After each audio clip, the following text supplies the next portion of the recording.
Hello YouTube, it is Chris here, and in today's episode we are going to be doing a full test and review of the new Benchmade 590 Boost. So stick with me.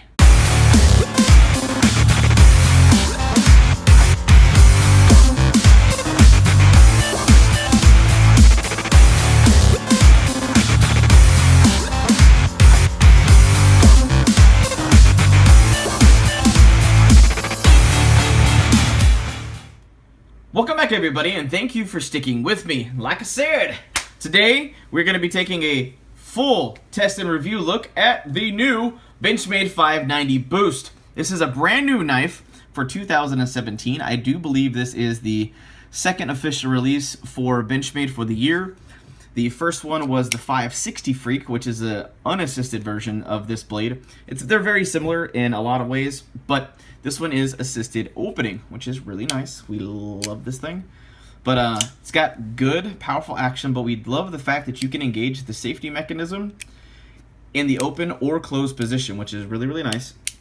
So when you have it closed and you have it in your pocket and you don't want it to go off, you can definitely tap that bad boy.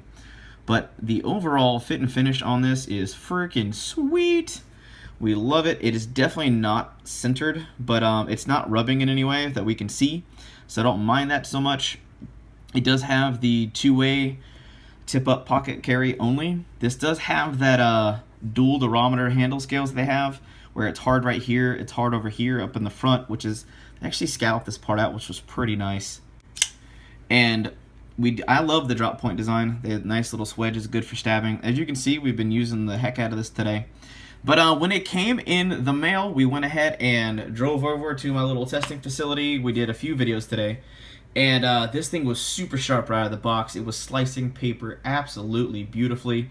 We had no problem with that. It was just, I mean, every little wave we made with it, all these little feathers, going slow, stabbing, all that stuff did really, really well. One thing I do want to note about this blade that we love a lot is the fact that it did come defaulted with a deep carry pocket clip. We love our deep carry pocket clips. We love them so much that this one did not come with a deep carry pocket clip, so we reached out to Benchmade and said, hey, I would love a deep carry pocket clip for my 560 Freek.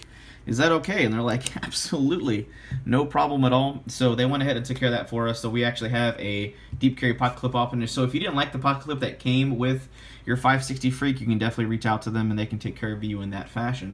But long story short, a paper cut test doesn't denote a proper use knife for me in that aspect. And something I do want to note is this lockup on this blade is still super stiff, super tight, really nice lockup. We didn't have any edge deformation, any issues with the tip at all throughout testing today.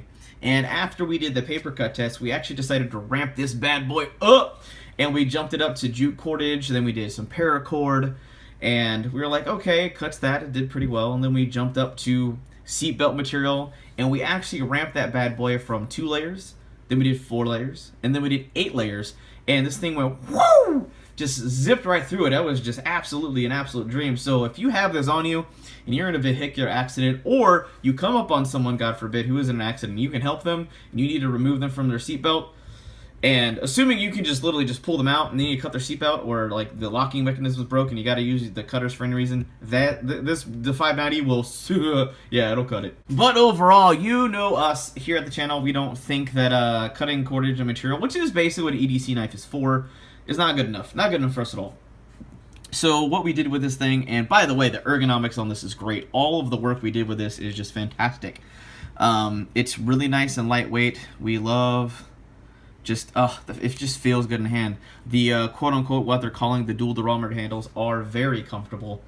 And while we were slicing through cardboard, I mean, we sliced through it, and we did have to pause that for a second to readjust the camera angle, because the you guys couldn't see everything I was trying to cut, so I had to readjust the tripod. Outdoor Mama, aka my wife, actually helped me with that, so we got that squared away. But then after that, we jumped in and grabbed the 1/2-inch thick hemp rope, and then we started doing all the push cutting, and it push cut just fine. It was just slamming through everything without any problems whatsoever. I love the fact that this S30V, the heat treatment they put on it, and the actual edge alignment, whatever they are doing to really get this thing down, it's just beautiful. They're really hitting some serious home runs in our opinion. Now, these blades aren't super duper cheap. Like the 560 Freek and the 590, they're going to run you in the 140 to 110 category as far as the price point as of right now, a date of filming. So after all of that testing was complete, we did some tip testing. We want to check the tip. If there's any micro cracks or any issues in the blade and the heat treatment and anything like that, we'll notice that right away. Also, in the manufacturing process with the axis lock and the pivot and all that stuff right there is going to put a little bit of stress on there. So if there's any problems at all with that, we will see that right away with the tip testing. Some people disagree with it, but it's something that I feel that I'm going to keep doing until I don't know, I'm just going to keep doing it. Well, I hope you guys enjoyed that test footage of the 590 Boost. We had an absolute joy bringing this thing outside and doing some testing with it. It did really, really well. But a question I want to know is, after all that testing, you know, we haven't cleaned it up yet, is how well is the edge holding up? Will it still slice some paper? Is it still have a usable edge? It should too. It shouldn't have any issues at all. We're getting some snagging, but that's from all of the glue residue. Because other than that, it's slicing just fine. It's catching right here on the sides of the paper. But yeah, it's slicing just fine. This is still a very usable, workable edge. Oh yeah, not a problem at all. Overall, we love the steel, we love the blade length, we love the weight, we love the deep carry pocket clip, we love the really nice handle scales they put on it. The thickness is not too bad. We love the rounded off, how they just took care to be really, really, really thoughtful with this design. I love drop point knives all around, so for me that's pretty cool.